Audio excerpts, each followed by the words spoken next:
Hello everybody and welcome back to TEW 2016. We're going to be booking Monday Night Raw today. It's going to be the go-home show to Backlash, and a lot of loose ends going to be tied together, so let's get right into it. We start off Raw with Kurt Angle coming to the ring, and he gets on the mic and he says, some of you may be aware, most of you may be aware, last week after the main event between Dolph Ziggler and Seth Rollins, Ziggler, I believe he had a broken humerus, and he's going to be out of action for 3 months. So Kurt calls Seth to the ring, and Seth comes out here, and Kurt's like, so here's the deal. I know this is going to be a bit last minute because you were supposed to be fighting Ziggler at Backlash, but we're now going to have to change plans. Obviously, we still do want the IC title featured on the show, so there'll be a triple threat match later on tonight with Chad Gable, Apollo Crews, and Baron Corbin, and the winner of that will face you at Backlash for the title. Kurt is then interrupted by somebody who wants to be added to an IC title match themselves. You can probably guess who it's going to be. Kurt, but this is unacceptable. I have been fighting my way up to earn myself an Intercontinental title shot for the past few weeks, but you're just going to completely ignore me. And Kurt's like, I didn't ignore you. The whole plan was you're supposed to build your way up to it. You've beaten Kurt Hawkins. That's it. I'm not going to add you in there and reward you for that. However, I am willing to listen to you. I will add you to the match and make it a fatal 4-way. And Jinder's like, thank you, Kurt. You got your senses. But your match with the Singh brother, whichever Singh brother you're going to fight tonight, has now been cancelled. So instead of that, we'll have to test your loyalty, and we'll add you to the match if the Singh brothers agree to be in a tag match up next. And the Singh brothers are like, yeah, we're a tag team, we're brothers, we can beat whoever you put me against. Jinder's like, so I'm going to become Intercontinental Champion, and my Singh brothers are going to beat... Who are they going to beat again? And Kurt's like, I'm glad you asked. It's going to be 2 people who have had very friendly competition over the last couple of weeks. Braun Strowman and Bobby Lashley. And of course the Singhs are like, no, we can't do it. And Jinder's like, you can beat them, and then when I win, I will bring gold back to the great country of India. So we get into that match straight away, and obviously you know who's going to win this. But the story is here. Bobby Lashley defeats Samir Singh with a running power slam. Braun never gets tagged in. Bobby Lashley beats him all by himself. He just dominates both Singh brothers, one on two. Braun's are still on the ropes watching it, and of course he does make quick work of them. And Samir Singh is broken. That's actually okay because Samir Singh is injured in real life.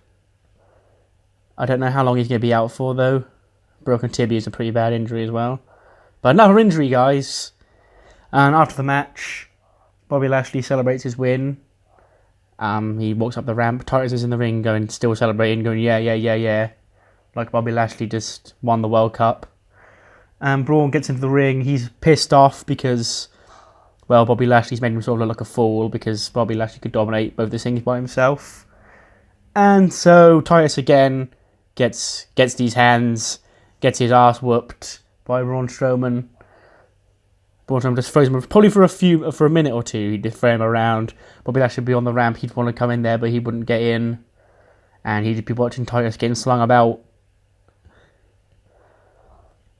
Then we cut backstage, Charlie Caruso's backstage, and she says, my guest is Randy Orton.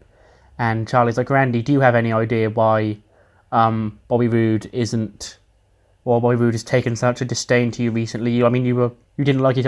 You had a bit of a misunderstanding on SmackDown, but all seemed all right. But now he sort of snapped at you for no reason. Do you know why?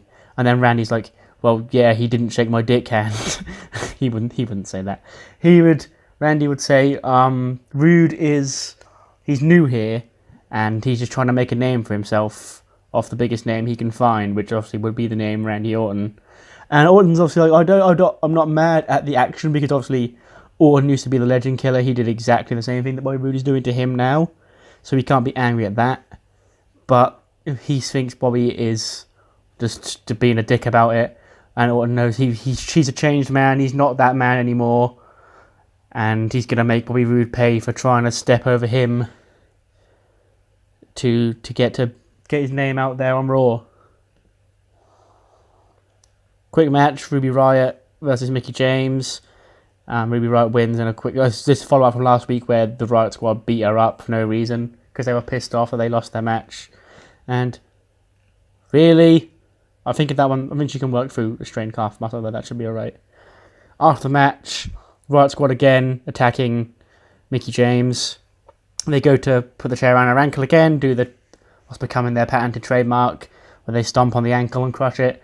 But then, of course, Bayley and Ember Moon would charge out and clear the ring, and they'd help Mickie to her feet. And this is going to be 6-woman tag match on the pre-show for Backlash. Just a quick backstage segment. Limo arrives, doors open, out comes Paul Heyman and Brock Lesnar. They're here for, they're going to have one of those face-to-face meetings for like the 5th one he's going to have with Roman Reigns. He's going to have that in the main event tonight, but this will be the last one, obviously, because I don't know if I did actually say it last week. I'm pretty sure I did. It's the last match, regardless of the result. 8-man tag, deletes a word of the Usos, defeat the Bar and the B team. Obviously, the Usos last week accepted the Bar's challenge when they called out the tag team. So now they're teaming up with the tag team champions against the Bar and the B team. Matt Hardy beats Bo Dallas. We had Cassius Ohno came out, and he would have attacked Sheamus, and this would have inadvertently, he wouldn't have purposefully distracted Cesaro. It would have been, obviously because he's the referee for this match, he wouldn't want to get on his deliberate bad side. He would have, obviously, what just Cesaro seeing Sheamus getting attacked by Ohno in the background would have distracted him, and then when Bar were distracted, B team against 4 men, they're not going to do well, and the tag team champions and the Usos, they pick up the win. Didn't click it. After the match, just this quick, intense stare down. Obviously, the Elites of the World celebrating, being weird with their tag titles, going, yeah. And the Usos are just looking at him like, Oos, we're on a winning streak too, Oos. We're going to come and take your titles. Obviously, they don't actually say anything, they're just a stare down. Nia Jax just cuts a quick promo about Alexa Bliss, how Alexa ran her mouth, bullying Nia during their feud, but she proved who the bigger woman was, because once she shut her mouth at WrestleMania, Alexa quickly fled back over to SmackDown, and Nia was going to make sure that she stays there for good and she doesn't take the Raw Women's title over there.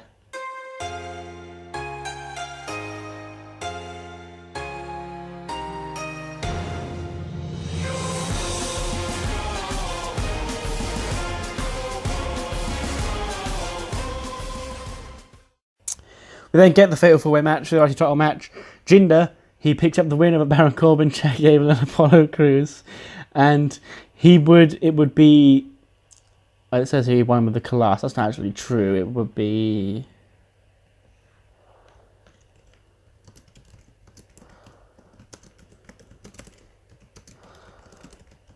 just a classic heel move. Baron Corbin would clear the ring, and he'd hit Apollo Crews with the end of days, and then Jinder would come in, toss him out, and steal the pin. So Jinder didn't actually earn this.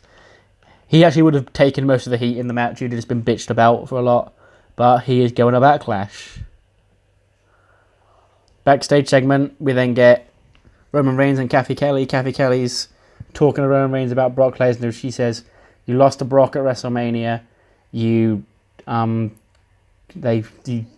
thought you had Brock beat the greatest Royal Rumble. You didn't actually beat him. You drew.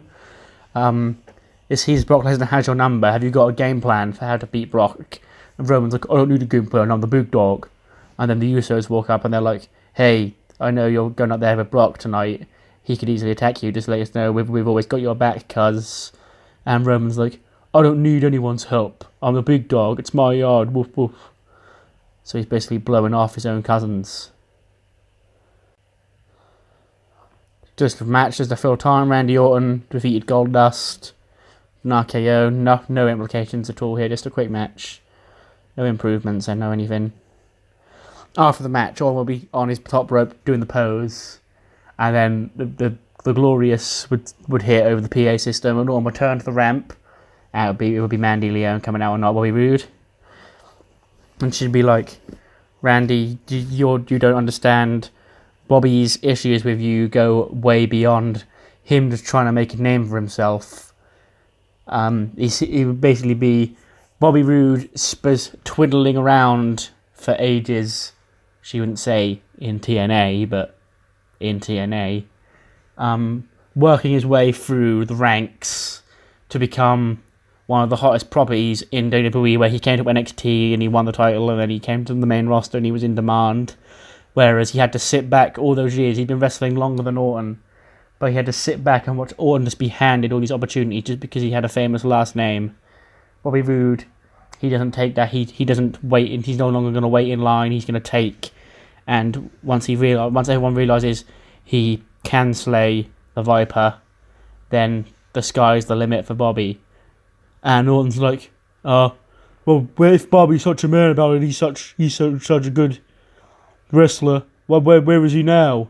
And Mandy's like, funny you should say that, because he'd jump out from behind, from out the crowd, and just lay Orton out again.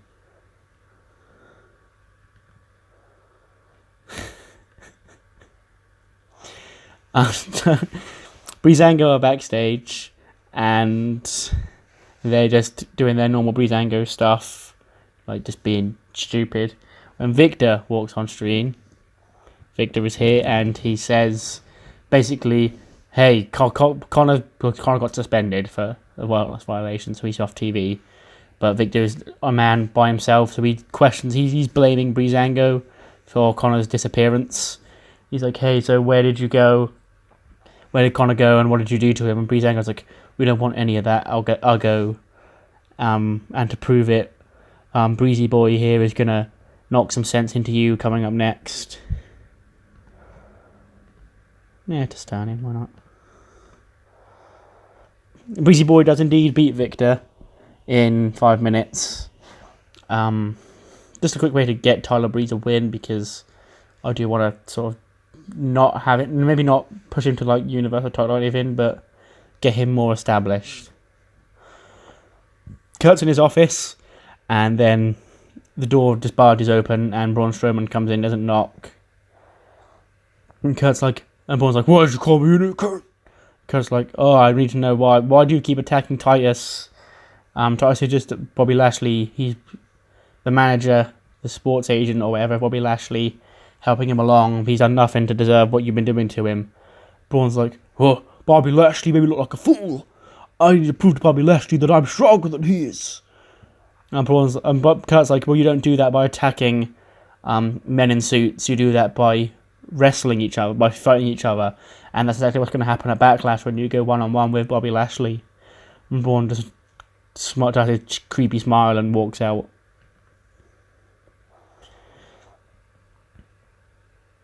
The Wu-Tang Clan get their second win under their belts. They beat two local guys, Raphael King, AR Fox. Nothing more about it. Cut backstage to the bar. They're not arguing as such, but they're sort of just questioning, like Cassius Ohno getting in their heads. James is like, fella, did you see that? What that guy did to me? That Cassius Ohno did to me out there in that match, fella. So I was like, oh yeah, I did. Obviously, you know I'm on your side. You know that me and that guy, we go way back, but that was in the past. I left him alone because he's a loser. And it took him so long to get here. That proved why. And you're going to prove why he's even bigger loser when you beat him at Backlash. You know I've got your back, buddy. And Sheamus is like, when I beat him, we will set the bar and we'll become the tag team champions, fella. But he's just trying to cause a rift between us. And so I was like, oh no, it's okay. We called ourselves the Kings of Wrestling, but there's only one King of Wrestling here, and that's me. And I am the bar. So just basically, roughly, just them proving that they're telling each other that they are still going to be on each other's sides. Cesaro basically pleading to Sheamus that I am on your side. Me and him, we're done. Again, just a quick match. Natalya beating Dana Brooke. I believe it's actually her first match on Raw since being drafted over. Just had to fill time, and this seemed like a good match to put in. We then have every Roman Reigns and Brock Lesnar face-to-face segment ever. Paul Heyman comes out with Brock jumping around behind him. Roman comes out. Oh, Paul Heyman will spew like why you should buy the SummerSlam because it's not a spoiler that Brock Lesnar's going to win. Roman's going to be a bitch. Blah blah blah. This will be the last time. That'll probably be one of the key selling points of the promo. Actually, this is the last time you're going to be able to see Roman because he knows obviously half the fans they don't like Roman. So a good selling point would be this will be your final time to see Brock Lesnar bitch him about, and Roman's like, I'm gonna beat you this time, bitch, because that's the typical Roman Reigns Brock Lesnar promo. And then they just get into a brawl. Well, Roman would punch him first, Brock that is, not Paul Heyman, and Brock would snap, and then he'd put him in the corner, do those shoulder barges, and then Roman would actually shove him to the floor, and that would piss Brock off. He'd go for a Superman punch, Brock would catch him and give him a suplex, and then obviously the security would run out to try and separate them, and the Usos would also come out because they told Roman they had his back, and then the security take Roman out, and the Usos are in the ring trying to reason with him, and Brock just attacks them instead of Roman because Roman's been taken out by the security. So the security take Roman away while the Brock Lesnar just keeps suplexing and F5ing the Usos. Final show before Backlash in the books. Next time we'll be seeing these Raw superstars will be on the show itself. So we've got a SmackDown or 205 Live to get to before then though. Hopefully I'll see you there.